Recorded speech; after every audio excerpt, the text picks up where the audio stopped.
j'ai rien contre le peuple français.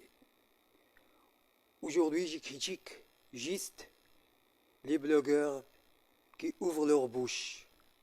Ce qui est arrivé à Saad Mejrad ou à Ashraf Hakimi. Il y a des entreprises médias privées en Europe qui diffament des célébrités pour les renverser. Donc, on ne croit pas tout ce que c'est dit. Et tout ce que c'est dit n'est pas vrai. Le conflit politique entre la France et l'Afrique en général, c'est que la France crée la sédition à travers tous les médias. Et même certaines fausses plateformes avec des noms usés d'origine traître. Pourquoi l'Afrique se lève-t-elle contre la France et exige-t-elle quitte ses terres? Si l'Afrique avait profité de la France, elle n'aurait pas exigé son départ.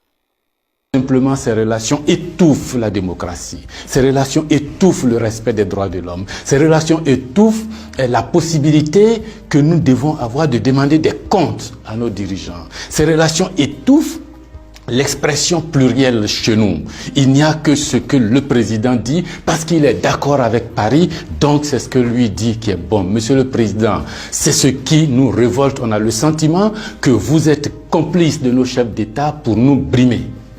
On a le sentiment que les droits de l'homme que vous faites respecter en France, les libertés individuelles que vous faites respecter en France, la déclaration universelle des droits en France, déclarée là-bas par vos ancêtres, monsieur le président, on a l'impression que vous considérez que nous en Afrique, on n'a pas droit à cela. Nous en Afrique, on n'est pas digne de cela. Nous en Afrique, on n'est pas suffisamment humain pour avoir les droits humains.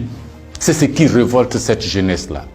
La conséquence, vous voyez chaque jour de nombreux jeunes essayant d'aller là où les... Ce qui est arrivé à Saad Mejrad et à Ashraf Hakimi n'est pas une coïncidence ou de la charité. Car la France est connue pour alimenter de célébrités et les accuser de viol. Il y a beaucoup de célébrités puis renversées à Paris, car la France veut faire pression sur un pays. Il utilise tous les moyens, même si c'est pour déstabiliser son régime par la communication sociale, ce qu'on appelle la guerre des idées. Et l'établissement du peuple avec le droit de l'homme. La France exploite et utilise tous les moyens pour rester en Afrique et s'emparer de ses richesses. La raison de l'immigration des jeunes d'Afrique, c'est la France. La raison de dérèglement de la roue de développement, c'est la France. Parce que la France prend toujours et ne donne pas. La sédition est semée. Vous rentrez avec des vêtements de protection.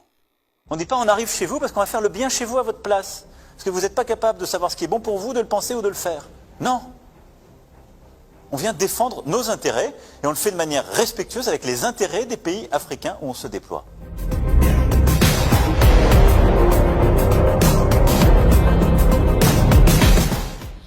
Une situation sans précédent dans l'histoire.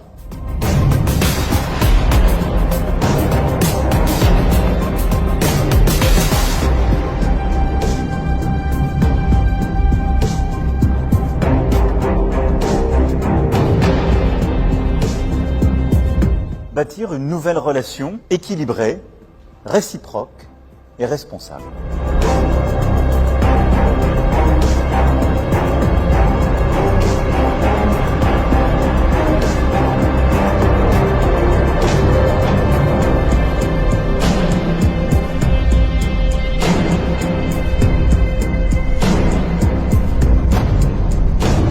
Au fond, la logique, c'est que notre modèle ne doit plus être celui de bases militaires telles qu'elles existent aujourd'hui.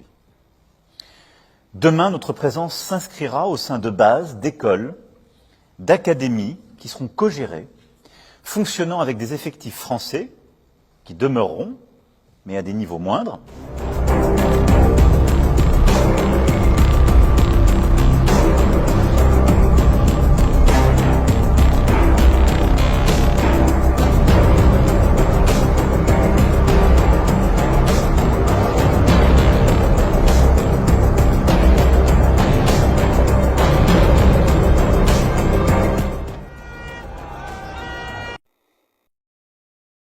messieurs, dames, les blogueurs et les blogueuses en France, l'Afrique d'aujourd'hui crée et innove et travaille. Il ne vit pas du colonialisme, il ne se mettra pas aux colonisateurs, quelle que soit son origine. Et à mon avis, le partenariat politique et économique à l'Afrique ne porte pas ce fruit pour tout le monde, mais le seul bénéficiaire est la France. L'aide au développement, tant qu'il n'aide pas, il faut s'en débarrasser, car ce type d'aide rend l'Afrique esclave. Ce type d'aide s'empêche l'Afrique de s'en sortir d'elle-même par leur propre capacité. Parce qu'ils peuvent le faire si la France sort de l'Afrique.